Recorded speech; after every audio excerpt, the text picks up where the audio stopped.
করেছে তারা?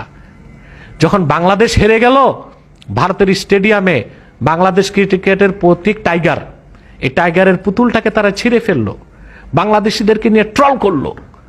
আর যখন অস্ট্রেলিয়া জিতে যাওয়াতে বাংলাদেশের লোক খুশি করছে, তখন সে দেশের পার্লামেন্ট মেম্বাররা প্রকাশ্যে এসে বলতেছে যে বাংলাদেশ একটা ইসলামিক রাষ্ট্র, মুসলমানরা আমাদের শত্রু, এই জন্য তারা আনন্দ করতেছে, ওরা নাকি আমাদের দেশ স্বাধীন করে দিছে।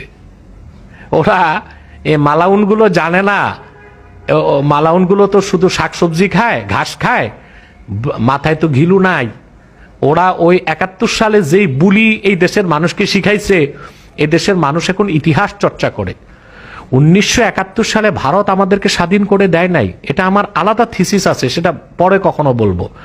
বাংলাদেশ একটি স্বাধীন রাষ্ট্র হবে, সেটা 52 সাল থেকে শুরু হয় নাই, 71 সাল থেকে শুরু হয় নাই, সেটা শুরু হয়েছে 42 সাল থেকে। 1942 সাল থেকে শুরু হয়েছে বাংলাকে একটা আলাদা রাষ্ট্র হবে। এবং পরবর্তীতে এটা দেখা গেল যে 47-এ পাকিস্তানের অংশ হয়েছে। তারপর থেকে সেই যে যাদের প্ল্যান ছিল যে বাংলা স্বাধীন রাষ্ট্র হোক, তারাই 71 সালে দেশ স্বাধীন হোক এটা চেয়েছে। আর ভারত কেন 71 সালে আমাদেরকে সহযোগিতা করেছে? 1965 সালে পাকিস্তানের কাছে শোচনীয়ভাবে ভারত হেরে গিয়েছিল, সেই প্রতিশোধ নেওয়ার জন্য 71 সালে স্বাধীনতা যুদ্ধে তারা সহযোগিতা করেছে। 2, যদি বাংলাদেশকে পাকিস্তান থেকে আলাদা করা না যায়, তো বাংলাদেশে ভারত ব্যবসা বাণিজ্য করতে পারবে না, এই জন্য বাংলাদেশ স্বাধীন হোক এটা তারা চেয়েছিল। 3, দেশ স্বাধীনের পর পাকিস্তানিরা, হানাদাররা যে অস্ত্র ফেলে গেছিল, অস্ত্র কই? 6,000 কোটি টাকার অস্ত্র ভারত চুরি করে, যে অস্ত্রগুলো পাকিস্তানিরা রেখে গেছিল, তারা তো জীবন নিয়ে পালাইছে, প্রায় 6,000 কোটি টাকার অস্ত্র ভারত বাংলাদেশ থেকে নিয়ে গেছে।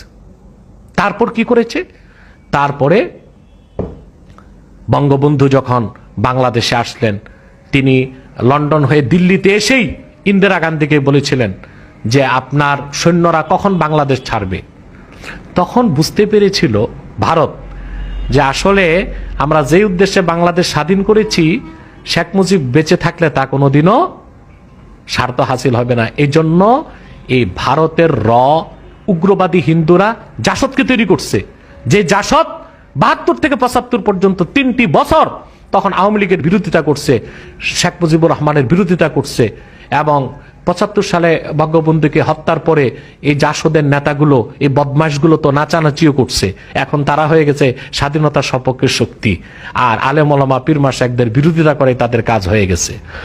অতএব ভারত কখনোই দেশ স্বাধীন করতে চেয়েছে বাঙালি স্বার্থে না, তার স্বার্থে।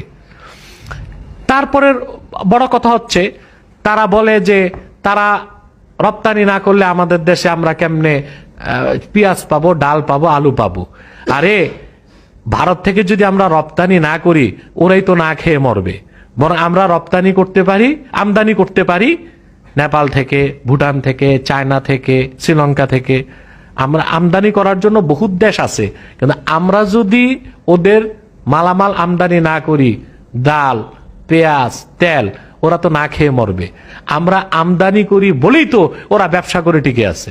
গোটা পশ্চিম বাংলার ব্যবসা টিকে আছে বাংলাদেশিদেরকে দিয়ে। অতএব ভারতের উচিত বাংলাদেশিদের কৃতজ্ঞতা চিরকাল স্মরণে রাখা।